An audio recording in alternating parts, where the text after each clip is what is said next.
21세기 과학의 발달로 물줄의 풍요가 더할수록 왠지 모르게 인간미가 자꾸만 빈곤해져서 상상외로 반종교적인 삶을 살아가는 인생들이 얼마나 많은지 모릅니다. 하나님의 말씀을 버리는 것뿐만 아니라 교회를 떠나고 개인의 신앙의 귀중함을 잃고 살아가는 무리들이 이제 그 심령의 빈곤함 속에서 갖가지 갈등으로 삶의 엄청난 몸부림을 치고 있는 것을 볼 수 있습니다. 더 나아가서 다양한 경제학자들은 이 시대가 자본주의 몰락으로 이어가고 있지 않느냐. 특별히 삶의 불균형, 빈부의 불균형으로 인해서 현실의 삶에 크고 작은 문제가 이제 사회 문제로 대두되고 있습니다. 뿐만 아니라 상상을 초월한 전염병, 또한 인간의 한계를 넘나드는 자연재해, 상상할 수 없는 전쟁, 각종 테러, 마음 편하게 살 수 없는 세상인 것을 우리는 다시 한번 우리 주변을 돌아보게 만듭니다. 그래서 지구촌 곳곳을 살펴봐도 아하, 저 나라는 안전하구나, 아하, 저 민족들은 평안하구나, 부러워할 만한 나라와 민족을 꼽을 수가 없습니다. 이런 위기에 부딪혀 삶의 방향성을 잃고 마치 쪽배가 표류하듯이 많은 사람들이 이제 영적 어두움, 세상의 여러 가지 불안함 속에 방황하고 있는 그들에게 누군가가 가는 길이 잘못됐습니다. 지금 하고 있는 일이 잘못됐습니다. 이 길이 바른 길입니다. 라고 제시해 줘야 할 사명 있는 사람이 필요한 시대를 우리는 살고 있습니다. 아마 이 시대를 바라보듯이 예수님께서는 너희는 어두워진 세상에 빛이 되라. 맛을 잃고 방황하는 수많은 인류들에게 너희들은 맛을 내는 소금이 되라 라고 말씀하심의 의미를 우리는 새롭게 다시 한번 깨달아 살펴볼 수 있는 말씀이 아닌가 생각해 봅니다. 이스라엘 백성들의 역사를 구약 성경을 통해서 살펴보면 하나님은 이제 하나님이 택한 한 민족을 이루어서 하나님의 영광을 드러내고 하나님의 약속된 복의 근원의 복을 이어갈 한 민족을 이루기 위해 아브라함을 부르셨습니다. 그래서 아브라함, 이삭, 야곱, 요셉을 이어가는 창세기 대부분 말씀을 통해 한 시대를 우리에게 보여주고 있는데 그 시대를 족장 시대라 그렇게 신학적으로 구별하고 있습니다. 족장 시대가 끝나고 이어지는 여러 왕들이 그 백성을 다스리는 왕정 시대를 넘어가기 전에 그 중간 지역 같은 약 300년 동안 하나님이 직접 어려울 때 하나님의 사람을 부르셨고 그들을 통해 하나님이 어떤 하나님인가를 보여주시면서 하나님이 어떤 면에서 마지막 신정 정치 같은 사사시대를 성경 속에서 우리가 경험하고 있습니다. 300년 동안 사사들은 민족을 지도해 가면서 이스라엘 백성들이 탄식하고 부르짖으면 하나님은 즉각 응답하셨고 그 위기가 하나님이 그 백성과 함께 하심의 증거를 통해 엄청난 다시 회복의 기회를 만들어준 역사가 바로 사사시대의 역사였습니다. 오늘 우리가 함께 묵상하고자 하는 말씀도 바로 이 이스라엘 백성들의 300년 사사시대 중에 어떤 면에서 가장 큰 위기라고 할 수 있는 위기를 만난 그때 하나님은 그 위기 가운데 그 백성의 울부짖음에 개입하고 간섭하셔서 가장 약하다, 가장 부족하다 스스로 고백하는 한 청년 기드온을 불러서 그 엄청난 위기를 극복해 가면서 하나님의 영광을 회복한 한 사건을 사사기 6장, 7장, 8장을 이어가면서 기록하고 있는 말씀을 묵상해 봅니다. 여호와 하나님께서 택한 이스라엘 백성, 그들은 하나님만 바라보고 하나님만 섬길 때 하나님은 약속한 은혜를 천대까지 약속해 주셨습니다. 그런데 안타깝게도 인간인지라 하나님께 은혜를 받으면서도 세상을 기웃거리고 주변에 있는 사람들이 더 뭔가 더 나은 삶을 사는 것 같아서 은혜는 하나님께 받고 제물을 드리고 예배는 바알에게, 아세라에게 제물을 드렸던 시절이 바로 기드온이 살아있던 그 시절이었습니다. 하나님의 백성들이 하나님을 떠나는 것을 하나님은 그냥 방과할 수 없었습니다. 그래서 그 백성을 다시 암탉이 그 나래 아래 병아리를 품듯이 하나님의 품 안으로 품기 위해서 때때로 말씀만 하시기도 하지만 때때로는 사랑의 채찍이라고 할 수 있는 징계를 통해서 그 백성을 돌이키게 하는 하나님을 사사기에서는 발견할 수 있습니다. 오늘 하나님께서 믿음에 떠나 하나님을 떠나버린 그 백성을 하나님께로 다시 불러들이기 위해 하나님은 미디안이라고 하는 한 족속들을 사용하셔서 그 백성들에게 엄청난 고통의 때를 통해 하나님 앞에 다가오게 하시는 부르심이 오늘 본문의 주된 내용입니다. 구약 성경 곳곳에 이스라엘 백성들과 미디안 족속들이 크고 작은 전쟁으로 얽혀있는 기사들을 우리는 보게 됩니다. 미디안, 그들은 누구일까요? 놀랍게도 히브리인의 피를 통해 태어난 한 족속이 미디안 족속입니다. 그들의 조상에 대해서 창세기 25장 1절 2절은 그렇게 소개합니다. 아브라함이 후처를 맞이했다. 그의 이름은 그두라라. 그가 시므란, 옥산, 머단, 미디안, 이스박과 수아를 낳았다. 그러고 난 다음 또한 이스마엘을 낳고 난 다음 가정에 엄청난 영적 갈등이 벌어졌습니다. 그래서 하나님은 이삭만 하나님의 구별된 시, 하나님의 구별된 백성으로 여겼습니다. 그래서 창세기 25장 6절에 자기 서자들에게도 재산을 주었다. 자기 생전에 그들로 하여금 자기 아들, 영적인 아들 이삭과 분리되어 살기를 원했다. 그래서 그들을 떠나보냈다. 어디로? 동쪽 땅으로. 그 후에 미디안 후손들이 정착한 땅은 바로 불모의 땅이고 황량한 사막, 즉 아라비아 사막, 그 지경으로까지 그들은 밀려나가 살게 됩니다. 그 이후에 놀랍게도 미디안 족속들은 한 지역을 고정하여 정착하여 산 게 아니라 유목민으로서 여기저기 지역 경계가 없이 떠돌아다니면서 살았던 흔적들을 보게 됩니다. 그래서 구약 성경에는 때로는 그들의 기세가 더 세져서 지금의 요르단 남방 모압 지경까지 미디안 족속들이 영향력을 미친 것을 보게 됩니다. 훗날에는 요단의 동부 땅 시나이 반도, 때로는 오늘 본문에는 가나안 땅, 하나님이 허락한 그 땅까지 미디안이 공격해서 그들의 세력을 확장시키고 사는 백성들을 핍절하게 했던 사건을 소개하고 있습니다. 특별히 오늘 사사기 6장은 엄청난 기동성을 가진 이 유목민 미디안 족속은 하나님의 허락하에 이스라엘을 공격했는데 이스라엘 땅을 다 다스리고 지배하고 7년 동안 얼마나 억압했는지, 오늘 이스라엘 백성들은 삶의 위기 앞에서 이제 한 끼 끼니를 걱정해야 되는 엄청난 위기를 당하고 있는 모습을 성경은 소개하고 있습니다. 본문의 결론적인 이야기지만 하나님은 그때 부르짖는 그들의 음성을 들으시고 기드온을 택하셨고, 기드온에게 300명이라고 하는 하나님을 바라보며 믿음으로 순종하는 자들을 통해서 미디안과 동방의 아말렉 족속의 연합군 13만 5천 명을 하나님의 전능하신 능력으로 그들을 쳐부수고 다시 한번 그 위기를 회복으로 이끌었던 놀라운 드라마틱한 히스토리가 오늘 함께 읽었던 본문의 내용입니다. 오늘 본문 미디안 족속이 이스라엘을 억압한 7년, 그 얼마나 어렵고 고통스러운 하나님의 심판이었는지, 이스라엘 백성들이 이같이 큰 고통에 처하게 된 이유를 사사기 3장 5절부터는 이렇게 기록하고 있습니다. 이스라엘 자손은 가나안 족속, 헷 족속, 아모리 족속, 브리스 족속, 히위 족속, 여부스 족속 가운데 거하였다. 오늘 이 사사기 3장 5절을 잘 이해해야 되는 것은 하나님이 여호수아를 통해서 5년 동안 가나안 땅을 정복할 때 거의 모든 족속들을 다 진멸하라고 했고 거의 진멸한 상태였습니다.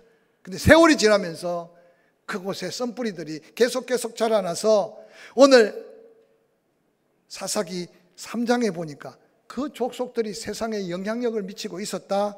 3장 6절, 그들의 딸들을 맞아 아내로 삼았다. 자기 딸들을 그들의 아들들에게 주었다. 또한 그들의 신들을 섬겼다. 하나님의 백성으로는 있을 수 없는 사건이 벌어지고 있습니다. 구별된 하나님의 백성들의 딸들을 그 가나안 땅에 있는 이방인들의 아들들에게 딸들을 주고 이방인들의 딸들을 자기의 며느리로 삼았다는 거죠. 그것뿐만 아니라 그들의 신을 섬겼다. 즉 세상 속에 세속화가 되어버린 이스라엘 백성들의 영적인 모습을 적나라하게 보여주고 있습니다. 그로 인하여 3장 7절 이스라엘 자손이 여호와 목전에 악을 행하여 자기들의 하나님 여호와를 잊어버렸다. 바알과 아세라를 섬겼다. 이게 오늘 엄청난 비극을 맞이하게 되는 한 민족의 위기를 스스로 자처한 하나님 앞에 죄악된 모습인 것을 성경은 우리에게 보여줍니다. 어리석은 이스라엘 백성들 하나님만 떠난 게 아니었습니다. 은혜는 하나님께 받고 바알과 아세라에게 지금 예배하고 있는, 섬기고 있는 그들의 어리석은 모습을 한번 눈여겨 살펴보시기 바랍니다. 하나님이 약속한 땅, 하나님의 은혜로 살면서 세상 속에 깊이 묻혀버렸습니다. 그들의 삶은 하나님 보시기에 전부 다 악이었습니다. 또한 하나님께 올려드려야 될 감사와 경배와 찬양을 세상 우상에게 드리고 있는 어리석은 그 백성들을 보시기 바랍니다. 그들의 모습을 한마디로 사사기 21장 25절은 이렇게 말합니다. 각기 자기의 소견에 옳은 대로 행하고 살았다. 즉 자기 주장대로, 자기 생각대로, 자기 고집대로, 자기 기분대로 살았던 삶의 모습이 사사시대 300년 어리석은 이스라엘 백성들의 모습이었습니다. 사랑하는 성도 여러분, 오늘 미디안 족속을 일으켜 7년 동안 압제당하며 삶의 위기를 느꼈던 그 백성들의 삶의 모습 속에 그렇게까지 책망하고 징계하고 심판하시는 하나님의 마음이 기쁨과 즐거움이 아니었다는 사실을 한번 기억해 보시기 바랍니다. 끊임없이 하나님은 역사하셨고 하나님은 하나님의 사람들을 세워 말씀하셨으나 안타깝게도 이스라엘 백성들은 어느 날 고난이 닥치면 회개합니다. 통회하고 자복하는 그들에게 하나님은 은혜를 베푸십니다. 그들은 잃어버렸던 걸 되찾기도 하고 때로는 그 엄청난 위기를 극복합니다. 그 은혜 안에서 잠시 하나님의 은혜를 누리며 살다가 또다시 그들은 타락합니다. 하나님은 하나님을 떠나버린 범죄하는 그들을 그냥 두어 볼 수 없어서 또 심판합니다. 심판받는 그들은 또 회개합니다. 회개하는 그들은 또 하나님의 은혜를 덧입습니다. 이 사사기 300년 동안 끊임없이 이 사이클이 반복되어 있는 모습을 성경은 고스란히 기록하면서 오늘을 사는 우리에게 보여주는 말씀의 귀한 의미가 무엇이겠습니까? 오늘 이 민족까지 다가가기 전에 우리 개인의 삶도 마찬가지일 겁니다. 어느 날 너무 힘든 속에 통회하며 자복하고 하나님을 찾습니다. 하나님은 만나주시고 은혜를 베푸십니다. 고침받기도 하고 회복되기도 하고 세임을 얻기도 하고 사명을 십자가를 다시 붙들기도 합니다. 그때 하나님은 그 은혜 안에서 감격과 평안을 주십니다. 그런데 그 평안을 누리면서 더 감격하고 더 감사해야 하는데 어느 날 또 타락하기 시작합니다. 세상을 바라보기 시작하고 또한 하나님보다 더 소중한 것들이 많아지기 시작합니다. 오늘 그들의 닥친 고난 가운데 그 현실을 사사기 6장 1절부터 이렇게 기록합니다. 이스라엘 자손이 또 여호와의 목전에 악을 행하였다. 사사기 3장에 악을 행하며 징계받고 난 이후에 사사기 6장에 또 여호와의 목전에 악을 행하였다. 여호와께서 7년 동안 그들을 미디안의 손에 넘기셨다. 미디안의 손이 이스라엘을 이겼다. 이스라엘 자손이 미디안 족속들로 말미암아 집에서 살 수 없고 산의 웅덩이와 굴과 산성을 자기들을 위하여 만들었다. 이스라엘이 파종할 때가 되면 미디안과 아말렉 동방 사람 연합군이 치고 올라온다. 진을 치고 가사에 이르도록 토지 소산을 멸하고 이스라엘 가운데 먹을 것을 남겨두지 아니하고 양이나 소나 나귀도 모조리 다 빼앗아갔다. 이는 그들이 그들의 짐승과 장막을 가지고 올라와 메뚜기 떼같이 많이 돌아오니 그 사람들과 낙타가 무수함. 그들이 가져온 트럭들은 수를 셀 수 없다. 이스라엘 백성들 것을 모조리 다 빼앗았다. 6절 이스라엘이 미디안으로 말미암아 궁핍함이 심한지라 이에 이스라엘 자손이 여호와께 부르짖었다. 짤막하게 이스라엘 백성들의 범죄와 그로 인한 하나님의 심판과 그 가운데 일어난 삶의 현장을 짧게 우리에게 보여주고 있습니다. 성경 곳곳에 하나님을 떠날 때 하나님은 이웃의 약한 자에서는 어느 날 강하게 만들어 이스라엘 백성들을 침략하고 노략하게 만듭니다. 때로는 자녀를 잃어버립니다. 때로는 남편을 전쟁터에서 잃습니다. 오늘 미디안을 통해서는 하나도 건질 것이 없도록 모든 것을 다 억압당하고 착취당한 이스라엘의 현실을 그대로 보여줍니다. 그들은 그들의 삶이 얼마나 피폐했으면 이제 도저히 먹고 살 수 있는 길이 막막해서 누가 시키지 않았는데도 모두가 다 하나님을 다시 찾고 있는 모습이 이스라엘 백성들의 현재 추소였다는 사실을 기억하시기를 바랍니다. 저는 이 말씀을 묵상하면서 요즘 뉴스만 보면 장바구니만 무거워지는 게 아니고 전기세가 오르고 가스요금이 오르고 기차요금도 오르고, 그래서 모든 게 다 오르고 힘들고 그래서 인터뷰하는 사람들도 못 살겠다는 말은 안 하지만 그 말 직전까지 표현하고 지내는 게 우리의 현실입니다. 그런데다 경제적으로 여건을 바라볼 때 나아질 거라고 하는 이야기는 한 푼도, 한 뉴스도 없습니다.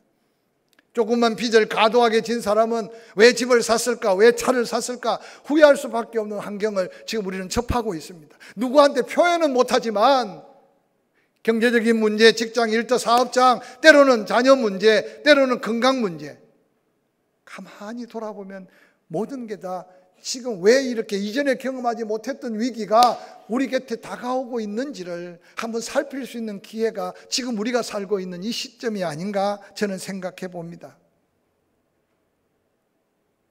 사랑하는 성도 여러분, 지구촌 곳곳에 짧은 역사들을 살펴보면서 이 나라 이 민족만큼 기독교 역사가 짧지만 마을마다 고을마다 교회가 없는 마을이 없을 정도로 하나님이 우리에게 엄청난 은혜, 영적 은혜, 삶의 축복을 내려준 나라는 전 세계 어느 나라 어느 민족이 경험할 수 없는 은혜를 우리가 잊고 있다는 사실을 다시 한번 기억하시기를 주의 이름으로 간절히 축원합니다. 그 같은 받은 은혜로 아름답게 하나님 앞에 영광 돌릴 제단을 세웠는데 그 제단마다 모습이 어떠한지 한번 상상해 보시길 바랍니다. 이전에 도시교회가 부흥될 때 많은 교회 성장학 교수들은 말합니다. 농촌교회, 어촌교회, 산골교회가 모짜리였다. 모짜리가 뭡니까? 빽빽하게 씌워놓은 모를 이제 논에다 옮겨 심기 위해서 하나님이 그렇게 섬의 작은 마을이라도 교회를 세우고 거기서 눈물로 기도하고 수많은 영혼들이 몰려들어 그들이 산업화가 된 세상을 나가 도시의 큰 교회를 만들었습니다. 근데 지금 농촌교회들은 교회로서의 모습을 다 잃어가고 있는 이 시절을 우리는 지금 보고 있습니다. 다음 세대에게 어느 교회가 못자리가 될까? 도시의 큰 교회, 수만 명이 모이는 교회가 못자리가 될까? 천만에 아무도 도시의 큰 교회가 못자리 교회라고 말하는 교회는 사람은 한 명도 없습니다. 사랑하는 성도 여러분, 우리의 개인의 신앙뿐만 아니라 가정, 때로는 교회를 섬겨가면서 우리가 살고 있는 이 시대를 분별해가며 우리 개인의 어려움만 가지고 조금 더 애쓰고 조금 더 노력하고 조금 더 아껴 쓰면, 아니 이 고비만 넘기면 그렇게 생각하지 마시기 바랍니다. 혹이라도 이게 이 민족을 사랑하시며 하나님의 거룩한 사명을 주신 뜻을 이루기 위해 우리 모두에게 한결같은 위기감을 느끼게 하고 계신 하나님이 아닌가 생각해 보시기 바랍니다. 이스라엘 백성들 사사기 6장 6절 7절은 이렇게 말합니다. 이스라엘이 미디안으로 말미암아 궁핍함이 심한지라 이에 이스라엘 자손이 여호와께 부르짖었더라. 이스라엘 자손이 미디안으로 말미암아 여호와께 부르짖었다고 성경에는 소개하고 있습니다. 오늘 사는 저와 여러분의 기도 제목에 가장 앞선 기도 제목, 기도할 때마다 부르짖어 기도하는 제목이 뭔지를 한번 생각해 보시기 바랍니다. 이스라엘 백성들 자신들의 비참한 모습을 보면서 하나님을 떠나 있고 우상에게 제물을 드리고 그리고 하나님의 진노의 심판을 깨닫기 시작할 그때부터 먹을 걸 위해 구한 게 아니고 좀 더 안락하고 평안한 넓은 집을 구한 게 아니고 미디안의 압제를 통해서 하나님의 심판을 다시 한번 기억하면서 그들이 하나님께 회개하며 부르짖고 있는 그 기도가 우리 민족이 이 민족 안에 있는 교회가 다시 한번 깨어서 기도해야 될 제목인 것을 기억하시기를 주의 이름으로 간절히 축원합니다. 아이고 목사님 우리는 아직 끼니 걱정은 안 합니다. 여러분 그러나 이스라엘 백성들의 현실이 우리의 현실 속에 느낄 수 있는 위기라고 느껴진다면 우리는 다시 한번 영적인 모습, 하나님과 관계 앞에서 하나님이 책망하고 계신 이스라엘 백성들의 책망이 나를 향해 들려오는 또 다른 음성으로 들릴 수 있기를 주의 이름으로 간절히 축원합니다. 이스라엘 백성들의 부르짖음의 소리를 하나님은 들으셨습니다. 들으신 하나님께서 사사기 6장 8절에 이렇게 말합니다. 여호와께서 이스라엘 자손에게 한 선지자를 보내셨다. 그가 그들에게 이르되 여호와께서 이같이 말씀하시기를 이스라엘의 하나님 내가 너희를 애굽에서 인도하여 내어 너희를 그 종되었던 집에서 나오게 한 하나님이다. 애굽 사람의 손과 너희를 학대하는 모든 자의 손에서 내가 너희를 건져냈다. 그들을 너희 앞에서 쫓아내고 그 땅을 너희에게 주었다. 내가 또 너희에게 이르기를 나는 여호와 너희의 하나님 여호와니 너희가 거주하는 아모리 사람의 땅의 신들을 두려워하지 말라 하였으나 너희가 내 목소리를 듣지 아니하였다. 하나님의 안타까운 표현입니다. 키에 못이 박히도록 듣지 않았느냐? 너희가 이곳에 살게 된 것은 바로 전능하신 하나님이 애굽 그 온 땅을 심판하시고 그들 가운데 건져내고 뒤따라오는 그들을 홍해바다 수장시키시고 광야길에 죽을 수밖에 없는 그 자리에 하나님의 은혜로 살게 하지 않았느냐? 이 가나안 땅을 너희에게 주면서 그 땅의 신들을 부러워하지도 말고 두려워하지 말라고 하지 않았느냐? 근데 너희가 하나님의 음성을 듣지 않고 하나님의 음성을 듣지 않으니 하나님의 뜻을 깨닫지 못하고 지금 너희들의 삶의 원천 근원이 어디서부터 문제인지 깨달으라고 하나님께서는 탄식하십니다. 사랑하는 성도 여러분, 지금도 고난당할 때 하나님이 함께 계시고 부르짖어 간구할 때 하나님이 들으신다는 사실만 믿어도 우리는 모든 게 닫힌 것 같고 모든 게 끝난 것 같은 인생일지라도 다시 한번 일어날 수 있는 믿음의 소망을 가질 수 있는 게 오늘 이스라엘 백성들에게 함께 하신 하나님의 놀라운 말씀인 것을 기억하시기를 주의 이름으로 간절히 축원합니다. 시편 34편에 이런 노래 가사라고, 노래라고 하기보다는 처절한 고백의 가사가 있습니다. 이 곤고한 자가 부르짖습니다. 여호와께서 들으셨습니다. 그 모든 환난에서 구원해 주셨습니다. 여호와의 천사가 주를 의지하고 경외하는 자 곁에 둘러 진을 쳐서 그 엄청난 위험과 위기에서 건져주셨습니다. 누가 고백한 고백인 줄 아십니까?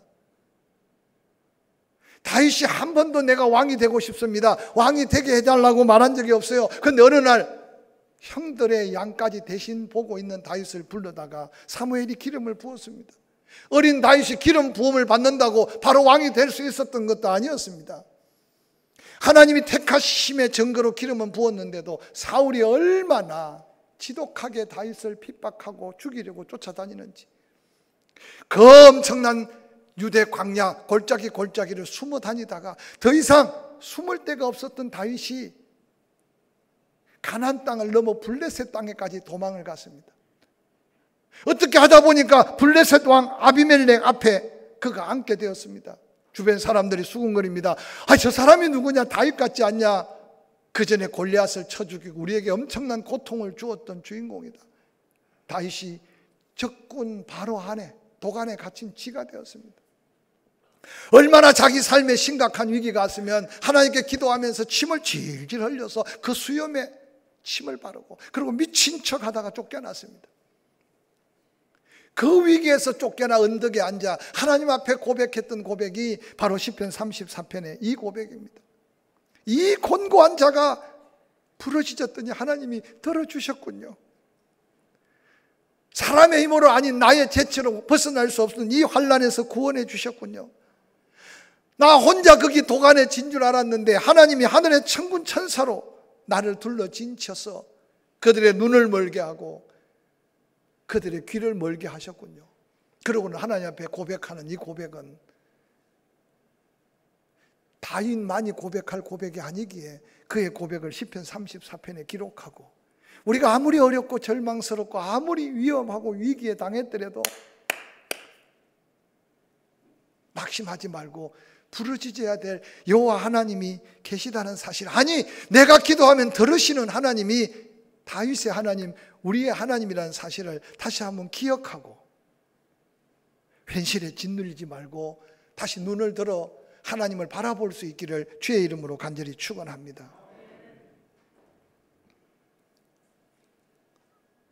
여러분, 사고가 얼마나 다양합니까? 질병도 얼마나 다양합니까?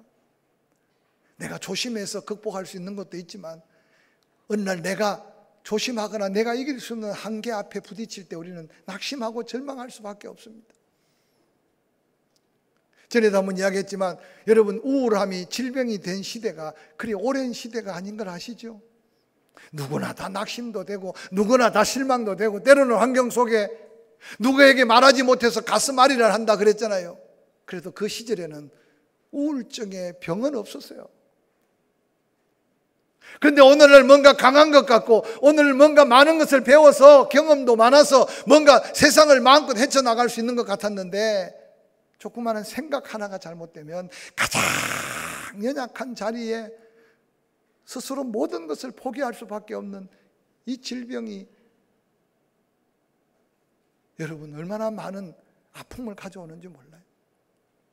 사랑하는 성도 여러분, 세상 바라보고 낙심이 될 때, 여러 가지 환경 속에 억압을 받을 때, 삶의 위기를 만날 때 오늘 다윗이 고백했던 이 고백이, 아니 이스라엘 백성들이 그 곤고함 가운데 부르짖어 탄식했던 그 기도가 하나님 우리에게 다시 하나님이 듣기를 원하시는 고백이고 기도라는 사실을 깨닫는 이 시간이 되기를 주의 이름으로 간절히 축원합니다.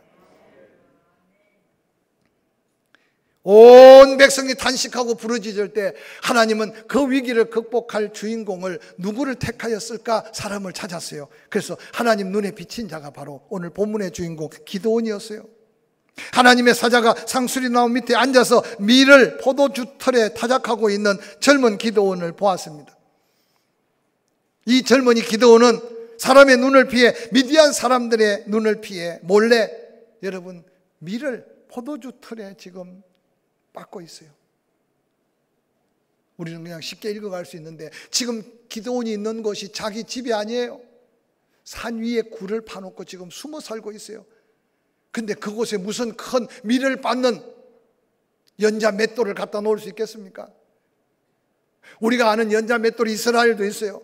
그래서 밀을 빻을 때는 그 연자 맷돌로 빻아요. 근데 가족들이 함께 서는 포도주 털은 장정이 품에 안거나 어깨에 메고 갈 수 있는 크기의 작은, 쉽게 말하면 돌덩어리로 만들어서 포도주를 깨는 거예요.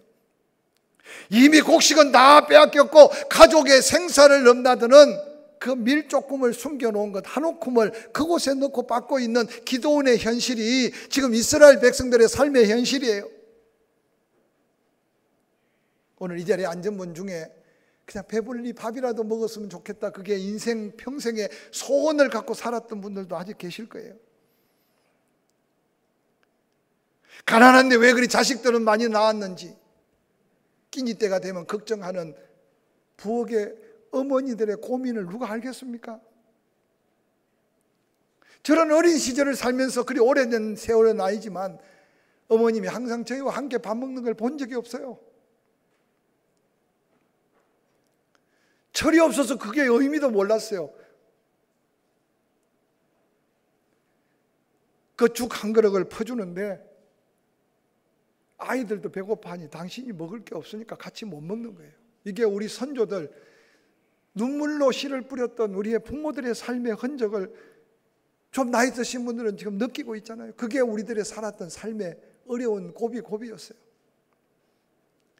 그때 허기진 배를 이끌고 교회 나와서 하나님 앞에만 부르짖을 수밖에 없었던 게 우리들의 가까운 시절의 현실이었어요. 근데 하나님은 그 기도를 들어주셨어요. 필요한 때 일꾼을 세우셨고 함께 잘 살아보자고 외치고 오늘 우리는 세계인들이 부러워하는 하나님의 은혜 입은 백성이 되었어요. 근데 우리 이전부터 더 곤고하고 이전보다 더 지쳐있고 이전보다 더 감사는, 이전보다 더 열정은 식어지고 주일 1시간 예배 드리는 것도 그저 어디에 쫓겨 사는지. 사랑하는 성도 여러분, 나만 안전하다 생각하지 마시고 혹이라도 안전하다면 좀 더 힘든 자를 위해 중보기도 하고, 나만 평안하다 생각하지 마시고 좀 평안하다면 기관이나 목장 식구들 살펴가면서 이 위기를 다시 한번 회복으로, 은혜로 극복해야 될 때 우리가 지금 살고 있다는 사실을 기억하시기를 주의 이름으로 간절히 축원합니다. 사사기 6장 12절에 그 기도를 들었던 하나님, 사람을 찾다가 기드온을 만납니다. 여호와의 사자가 기드온에게 나타나 말합니다. 큰 용사여, 여호와께서 너와 함께 계신다. 기드온은 깜짝 놀랐습니다. 하나님이 뭐라고 말합니까? 하나님이 우리와 함께 계시다면 12절, 13절 이 모든 일이 우리에게 어떻게 일어날 수 있습니까? 내가 귀에 못이 박히도록 들었습니다. 우리 조상들과 함께 하신 하나님, 애굽에서 이 백성을 여기까지 인도하신 하나님, 그 하나님이 어디 계십니까? 하나님이 여기 계시다면 우리에게 이런 형편과 이런 삶이 어떻게 일어날 수 있습니까? 사랑하는 성도 여러분, 그러나 기드온이 하나님을 만나 갖가지 의심과 염려를 극복한 후에 하나님의 사람으로 다시 일어나게 됩니다. 사사기 6장 15절에 기드온이 그 하나님의 사람에게 말합니다. 내가 무엇으로 이스라엘을 구원할 수 있습니까? 나는 므낫세 중에 가장 약한 지파 중에 가장 약한 가문, 또 아버지 집에서 가장 작은 자입니다. 하나님이 기드온이 누군지 몰라서 기드온을 택했을까요? 오늘 이 말씀을 통해 우리에게 새로운 용기를 주는 것은 가장 볼품없는 므낫세 가문에 가장 볼품없는 가정, 그 가정에 가장 쓸데없는 한 사람, 스스로 생각할 때 아무것도 할 수 없다고 생각하는 기드온, 하나님은 그를 찾아서 그에게 하나님 되심을, 하나님의 함께 하심을 보이시는 하나님이 이 민족을 택하시고 우리를 여기까지 인도하신 하나님이라는 사실을 믿으시기를 주의 이름으로 간절히 축원합니다.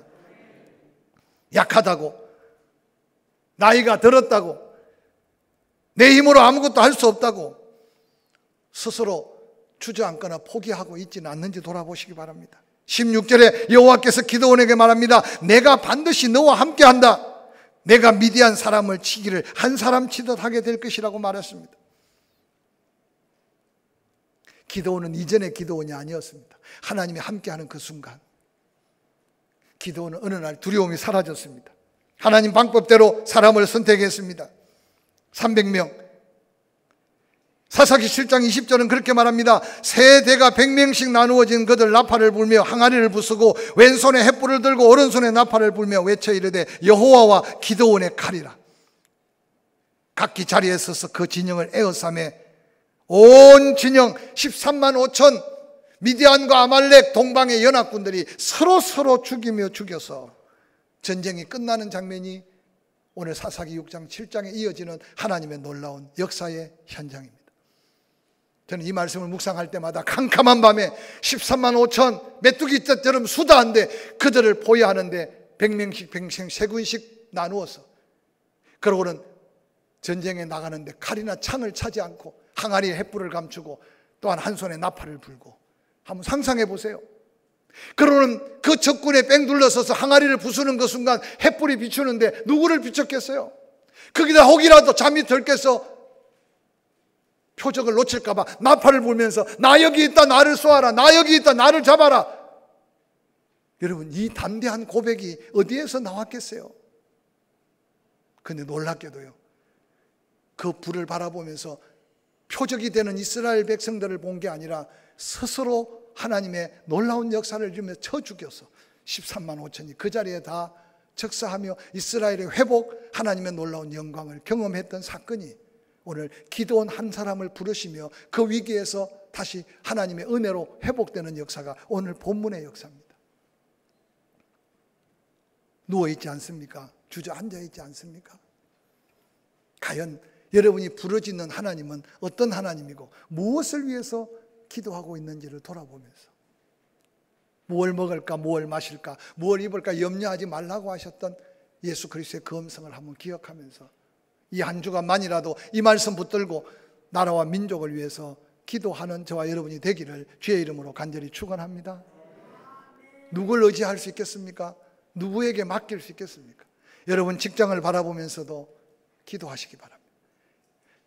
교회 공동체 오늘 기간이 함께 모일 때도 서로 기도 제목을 소중히 여기고 기도하시길 바랍니다. 그 기도를 들으신 하나님은 가장 약한 자를 세워서 하나님이 함께하는 곳에 일어날 기적의 역사를 보이시면서 하나님의 영광을 회복했던 이 놀라운 역사 속에 큰 용사여 일어나라고 외쳤던 하나님의 음성을 우리가 먼저 듣고, 이 도성을 우리가 먼저 듣고 이 민족을 향해 기도하는 저와 여러분이 될 수 있기를 주의 이름으로 간절히 축원합니다.